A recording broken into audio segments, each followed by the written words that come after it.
Gentlemen, may I have your attention, please?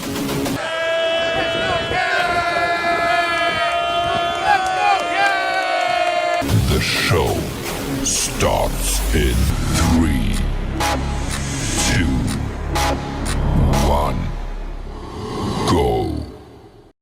Good morning, CaneSport. It's October the 20th, 2023. I'm Gary Ferman, the publisher of CaneSport.com, joined this morning by Stephen Wagner as we discuss the news of the day, presented today by Caneswear, your go-to headquarters for all your Miami Hurricanes merchandise. If you're on the way to the Clemson game tomorrow night, give yourself some extra time, stop at Caneswear, load up on some new gear. They'll even sell you some tailgate stuff. Caneswear is the largest Miami Hurricane store ever created and is worth your time to stop by there and check out what they got going on. And if you can't and you live out of town, you go to caneswear.com and you get the same end result. But we'll talk more about Caneswear in a little bit. Stephen, first, I think we got to talk some recruiting. We got the big game against Clemson coming up tomorrow night, but we've beaten that to death the whole week. Last night, the Miami Hurricanes got a surprise commitment. I think you and I are in agreement on that. Booker Picket, a legacy defensive end, his dad played for Miami, decided to commit to the Hurricanes or received a committable offer from the Canes and decided to pounce on it. And for many months, I mean, we've been tracking that one, and it looked like Miami was not that serious about Booker Picket, but maybe it was coming out of North Carolina where the pass rush was absolutely abysmal that Mario Cristobal said, you know what? I need to get some pass rushers in this program. And I don't care that the scouting report on young Booker Picket is that that's all he can do is rush the passer, that he is not yet a complete defensive end. We're going to take our chance here. We need guys that can get after the quarterback. Your thoughts? Yeah, I mean, you want a pure pass rusher. That's exactly what Booker Picket is. He is a pure speed edge rusher, and he's kind of the prototypical speed rusher whenever you think about one. He's a little bit smaller. He's listed at 6'2", 185 pounds. I personally think he's a little bit heavier than that. I think right now he's probably a little bit closer to 200 pounds, but still in terms of weight and strength, there's definitely a little bit of work that's going to need to be done there. But looking at where he'll fit at the next level, I think he'll probably be at his best whenever he's in a 2-point stance. He's lined up as a stand-up edge rusher coming off the edge, or he's kind of in that outside linebacker blitzer / dropping off the edge kind of hybrid position. I could definitely see him playing the jack at Miami just because physically he's a little bit of a tweener in terms of physically, he's kind of in between having the size to be a true edge and having the size to be a linebacker. What he lacks in size, though, he more than makes up in terms of his speed and his pass rushing ability. He is really, really fast. His ball get off is absolutely tremendous. He jumps the second that the ball is snapped. You see a guy who at the high school level, really one of his superpowers has been his ability to beat offensive tackles with his first steps. He just gets a better get off than so many offensive tackles do. And a lot of the tackles that he's going up against, quite frankly, once he beats them on that first step, they cannot recover. He's got more than 70 sacks to his name in his high school career at this point. And he really has a pretty refined pass rushing skill in terms of where he's at for a high school recruit. And quite frankly, I think a lot of that is, both his natural talent, the fact that, he comes from an extremely athletic family. He's been exposed to a very high level of coaching for a very long time. But I also think that he just happens to have a very natural feel for the game. He's got outside moves. He's got inside moves. He's got spin moves. He's got really good hands. And I think early in his career, kind of the best position for him at Miami is probably going to be in a little bit of a specialized role. Maybe I'm thinking in maybe some dime packages and obvious third down pass rushing situations. maybe like a few nickel packages, maybe some blitzing packages. Maybe they want to put him in as an outside linebacker and they want to put him in a very aggressive blitzing role. Maybe they actually do want to drop him down as a defensive end who can come off the edge. But either way, I do think that we're going to see a lot of him early in his career in these really pure traditional pass rushing roles. I wouldn't expect to see him a wild amount in these short yardage situations until, quite frankly, he does get a little bit better at stopping the run. And I think that's where a little bit of the concern is with Booker Pickett in terms of, everyone has positive sides. Everyone has areas for improvement. I think one of the areas that we're going to want to see some improvement in from Booker Pickett is kind of in the size department, adding weight, adding strength, and really getting better at stopping the run. He's got a very, very good and refined pass rushing skill set, but I do think that we want to see him get a little bit more developed, maybe become a little bit more disciplined whenever he gets to the point where he has to control gaps, where he has to set the edge, and where he's not in this position where he can just pin his ears back and say, okay, let's go get a sack. Let's go get a TFL. Because there are going to be a lot of instances where he's not going to have much of a choice, but he's put on the field and the coach is going to say, hey, we need you to control the C gap here. You have to set the edge. You have to force this run back inside. I think that's going to be something that we're going to hope that he gets a little bit better at. But still, at the end of the day, he's a top 300 prospect. He's Miami's 10th 4-star commit in this class. He's a top 20 edge in this cycle, and he's one of the most pure pass rushers that's in this cycle. In terms of a high floor prospect, I do think he's a very high floor prospect. So at the end of the day, I think this is definitely a pickup that makes sense for Miami because, Gary, like you said, they need pass rushers. You saw them, you've seen, so many of these games this year and how Miami from the pass rushing position, they've struggled to generate a pass rush with just 3 and 4 man pressures. Whenever they're generating pressure, Lance Guidry's having to dial up blitzes. They're having to get creative. They're having to confuse offensive lines or sending more pass rushers than opposing offensive lines can handle. And whenever you get to the point where you can get a consistent pass rush with 3 and 4 guys rushing only, that is a massive luxury for defenses, and it makes defensive coordinators' jobs a lot easier.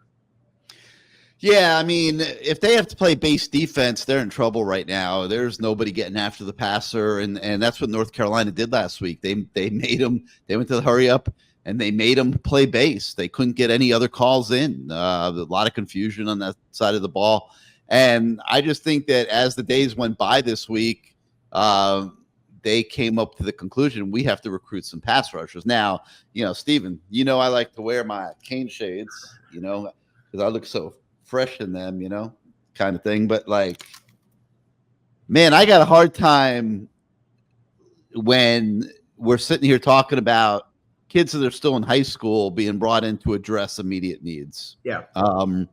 And it's an immediate need, a pass rusher, but I can't believe that Miami is done here with Booker Pickett. Listen, he's a legacy recruit. He's a 4-star. He helps the team recruiting ranking. You can make a case for taking him. I'll make a case that you got to take somebody that's a little further along in their career and a little more developed also in this class. And I think that's going to probably have to come through the transfer portal, and you're going to have to hope you can get a pass rusher in the transfer portal. Now, a big commit is coming up on Saturday with defensive tackle LJ McCrae from Daytona Beach. And Steven, this is huge, man. Miami is not perceived right now to be one of the primary players in that recruitment. A lot of people are looking at Florida State, thinking the Florida State's going to win. I think Georgia is also in there, correct? And but I think the Canes are laying in the weeds on this one, Steven. This guy is way too important to this recruiting class, the way this cycle has gone. And I think the Canes are laying in the weeds here, and I think it would be a mistake to ignore Miami as this announcement gets closer on Saturday, and we will be tracking that thing in a big-time way. Now, LJ McCrae has been a man of few words for many weeks here. We have not been able to get him to talk, and so we, we'll be waiting with bated breath on Saturday like everybody else. But would you agree that, is super high value to Miami, which means that that he'll know that he will have a great NIL deal if he comes here. There's nobody that's going to lay a better situation the way Miami needs defensive tackles out on the table to LJ McCrae. And it makes a lot of sense for Miami to be very high up on his list, even though nobody thinks they are. Yeah, 100%. With LJ McCrae from Miami, this really is for all the marbles. You talk about an important recruit other than Jeremiah Smith. This is probably the most important recruit that Miami has left in this class. Really, he's the only major remaining uncommitted player that Miami is still after in this class. Aiden Breland, he's committed to Oregon. David Stone committed to Oklahoma. Kamarion Franklin committed to Ole Miss. Justin Scott went to Ohio State. And so you see all these major interior defensive linemen that Miami has been after in this cycle. So far, they've all gone elsewhere. And we've come to we've known for some time now, Miami has to get a major interior defensive lineman in this class. It was very, very apparent. Davis Jones is one. It was very apparent from early in the year. Miami was going to place a serious focus on the interior defensive line in this class. Now, getting a guy like LJ McCrae, does that solve every single problem that you have magically, and with a magic wand, everything goes away, everything's perfect? No, it definitely doesn't. But my goodness, would it help in a major, major way? Yeah, like you said, they do have Artavius Jones already, but you really do have to have a second major interior guy. And LJ McCrae is one of those really special dudes who really is kind of a do-it-all guy. I've had a chance to interact with him in person a few times, and the first thing that jumps out at you is his size. My goodness, this guy is absolutely massive.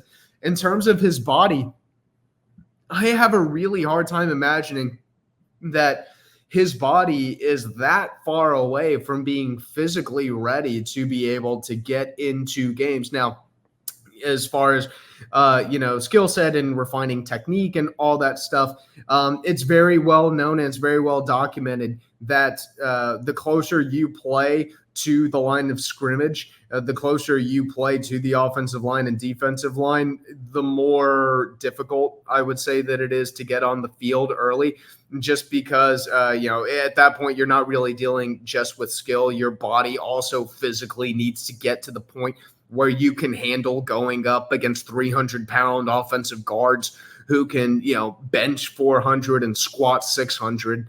But LJ McCrae is one of these guys who's really, really special. He's been a major riser in the on-3 industry, in the on-300. On-3 has him ranked as a 5-star and the number 8 overall recruit in this cycle. And like I said, he's been a guy who has very, very consistently risen. He was a guy who was, a little bit closer to 100 at the start of the year. And then all of a sudden, he jumps up into the 70s. Then he's in the 60s. Then he's in the 30s. And now all of a sudden in this most recent update, he shoots all the way up to number 8. And I can tell you that I think there's very, very good reason for him making that aggressive of a jump. I really do think he's that good. And I really do think that if Miami gets a guy like LJ McCrae, there is going to be a bunch of sighs of relief around the Miami program. I think all of a sudden this class gets a very different feel to it. I think there's a much different perspective around this class because now Miami can say, we've got a 5-star. We have a 5-star in this class. We have a major, major, major big time interior defensive line recruit, which so far has been a position that Mario Cristobal's kind of struggled at. since he's been at Miami in his 2 full recruiting cycles. Yeah, they did sign Ruben Bain, but Ruben Bain moved to the interior defensive line. He was, whenever he came out of high school, he was predominantly an edge guy. They've actually had to go pretty much. He's not ready to. He's going to be a defensive tackle, I think. But right now, he's having to be used a lot on the outside because Messidor has been hurt, and that's really where his body is best suited. Right. And then, you've also got Joshua Horton, who, I remember we were very, very, very high on him whenever we saw him developing. Yeah. But he's also a guy who, maybe he is going to be a little bit more of a project. Maybe he is going to need a little bit more time at practice. Maybe he's going to need that additional year of development. But I mean, then again, you're also saying, hey, this is a true freshman defensive tackle. How many true freshman defensive tackles are immediately great?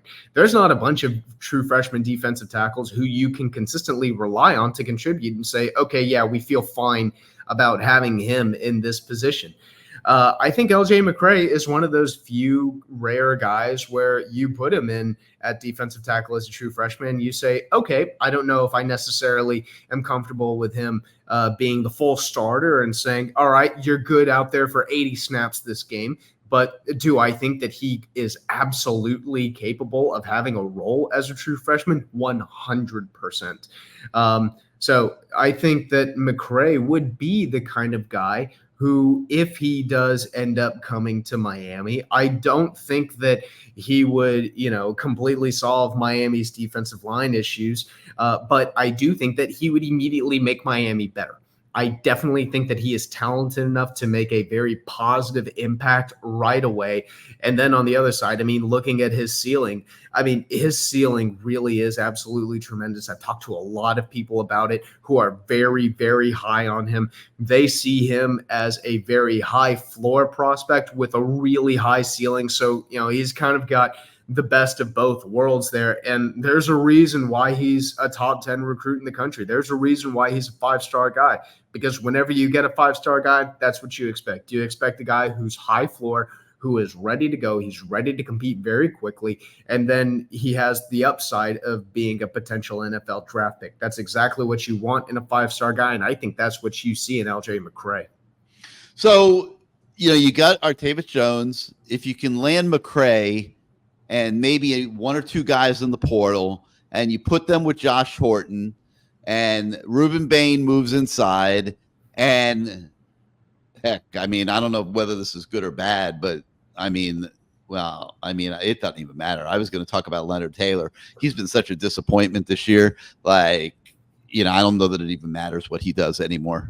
Quite honestly, this is 3 years in a row of just very average play from a guy that universally is considered to have enough talent to be a first-round NFL draft pick. So I don't know what the future holds there, but it is a great area of need. Mario Cristobal has not been happy with the way recruiting has been going at defensive tackle. This was a class he wanted to load up there like he did on the O-line last year. But getting LJ McCrae here would be a huge, huge, huge move in the right direction. We will be monitoring that very closely on Saturday. Okay, something else that we should talk about is the lineup of recruits that will be coming to the Clemson game, Stephen, and a very, very, very impressive list. DJ Picket is on there. Zaquan Patterson is on there. Booker Pickett will be down. A whole bunch of 4-star guys from the 2024 and 2025 classes. Probably the second best list that we've seen this season after Texas A&M. Would you agree? Yeah, definitely. This is one of the biggest lists that we've seen all season. Going beyond just the names that were mentioned, we've confirmed there's probably going to be north of 50 total recruits who are going to ultimately be expected. Now, of course, not every single one of these guys has Miami offers or is, being very heavily pursued by the Hurricanes. But you look at some of the names on this list. DJ Pickett, a 5-star 2025 guy, is going to be there. Zaquan Patterson's returning. Booker Pickett, is returning. Then you've even got, Chance Robinson, Ben Hanks, Amari Wallace, and then you dig down and you even see a few guys committed elsewhere. You've got Dre Hawkins, who is, a true speedster in the slot. He's a 2024 four-star receiver who actually committed to Florida over Miami earlier this summer. But that wasn't until after he took a Miami official visit. And so this is going to be his first time actually getting back down on campus. Then you've got a few other guys on this list. I'm looking through it. You've got a ton of Miami commits, but then you also have Anquan Fegans. He's the younger brother of a former Miami commit himself. And while Anquan wasn't really a name that we had been hearing a ton this summer, he's told me that Miami did start to pick things up a little bit over the last few weeks, really at the start of August, whenever coaches became directly permitted to go ahead and call and text these 2025 recruits. Things have definitely picked up there with Anquan. Things have definitely picked up again with different guys like Nathaniel Owosu-Boateng. He's another 2025 four-star edge from the Benjamin School. I mean, really, this list is absolutely loaded. You can go down and just count off, four-star, four-star, four-star, four-star. There's more than 20 guys who are believed to be expected to visit Miami, names that we have confirmed that are expected to be at Miami this weekend. This is going to be an absolutely massive weekend.